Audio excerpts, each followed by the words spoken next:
باللہ من الشیطان الرجیم بسم اللہ الرحمن الرحیم. پیارے بچو السلام علیکم. 5ویں جمٲژ ہٕنٛدۍ بچہٕ کٔرۍتن پنٕنۍ اردو کِتاب. آز پرو أسۍ سبق ییٚمہِ سبقُک ناو چھُ گفتگو کے آداب. بچو یِم چھِ کینٛہہ الفاظ. آداب ادب کی جمع اچھے طریقے. بات کاٹنا کسی کی بات میں دخل دینا. چگل خوری پیٹھ پیچھے برائی کرنا. کلی کھلنا سچائی کا ظاہر ہونا ظاہر ہو جانا. ملامت برا بھلا کہنا. ندامت شرمندگی. بدگمانی بے جا شبہ غلط فہمی. گفتگو کے آداب. ہمیشہ مناسب آواز سے گفتگو کیا کرو. آواز نہ تو اتنی دھیمی ہو کہ سنائی نہ دے اور نہ اتنی سخت کہ سننے والے کو ناگوار گزرے. بولنے میں اس قدر جلدی نہ کرو کہ دوسرے کو بات سمجھ میں نہ آئے.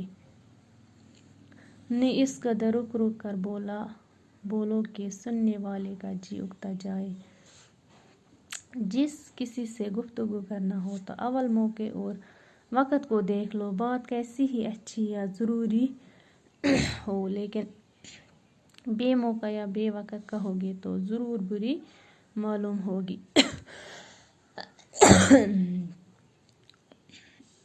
کسی کی بات کاٹنا سخت عیب ہے. جب تک دوسرے شخص کی گفتگو ختم نہ ہو تم ہرگز اپنی بات شروع نہ کرو. البتہ کوئی سخت ضرورت ہو تو اول اس شخص سے معافی مانگو تب بات کہو. بات کو زبان سے بعد میں نکالو پہلے اس کو سوچ لیا کرو.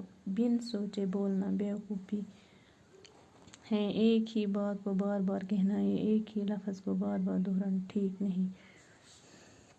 بچو دپان ہمیشہ گژھِ مناسب آواز منٛز گفتگو کرٕنۍ. نہ گژھِ زیادٕ تیز آواز منٛز کتھ کرٕنۍ نہ گژھِ شرارتہٕ سۭتۍ کتھ کرٕنۍ تہٕ نہ گژھِ زیادٕ لوٚت کرٕنۍ تہٕ نہ گژھِ تیز کرٕنۍ. آواز گژھِ ییٖژاہ کم آسٕنۍ دھیٖمی آسٕنۍ کہِ سُنایی نہ دے. یُس تیٖژاہ تہِ گژھِ نہٕ آسٕنۍ کم کہِ یُس نہٕ بوزی انسان تہٕ تیٖژاہ تہِ گژھِ نہٕ آسٕنۍ سخت تیز کِہیٖنۍ کہِ بیٛاکھ بوزن وٲلِس گژھِ ناگوار یا تٔمِس گژھِ یی سختی سانہِ کتھِ سۭتۍ. دپان وننس منٛز گژھِ نہٕ کتھ کرنس منٛز گژھِ نہٕ ییٖژاہ جلدی کرٕنۍ کہِ بیٚکِس یی نہٕ سمجھی کتھ گژھِ کرٕنۍ تھوڑا آرام سۭتۍ.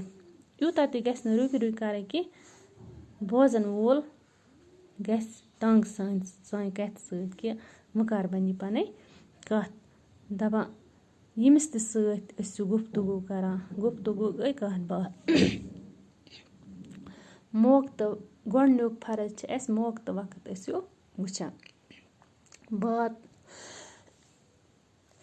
کُس کتھ چھِ ضروٗری کمہِ وقتہٕ کُس کتھ چھِ ضروٗری کرٕنۍ سُے کتھ گژھِ تمہِ وقتہٕ کرٕنۍ. بے موقعہٕ تہٕ بے وقتہٕ گژھِ نہٕ بس بک بک کران روزُن انسان کہیٖنۍ.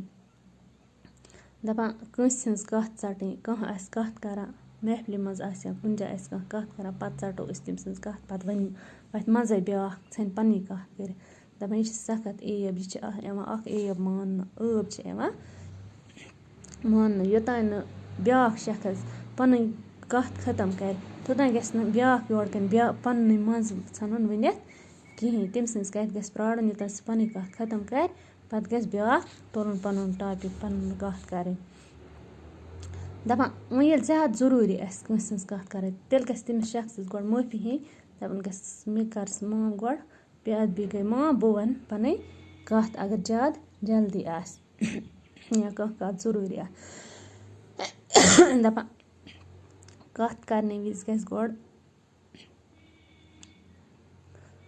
یُس تہِ کلام أسۍ کڑو پننہِ زیٚیہِ منٛز گۄڈٕ گژھِ سونٛچُن انسان بہٕ کیٛاہ ونہٕ تہٕ سونٛچنہٕ وونٛچنہٕ ورٲیی گژھِ نہٕ کتھ کرٕنۍ کِہیٖنۍ. سُہ چھِ آسان انسان سٕنٛز بیوقوٗفی. سُہ انسان چھُ یِوان بیوقوٗف ماننہٕ یُس سونٛچنہٕ ورٲیی پنٕنۍ کتھ ژھنہِ کٔرِتھ.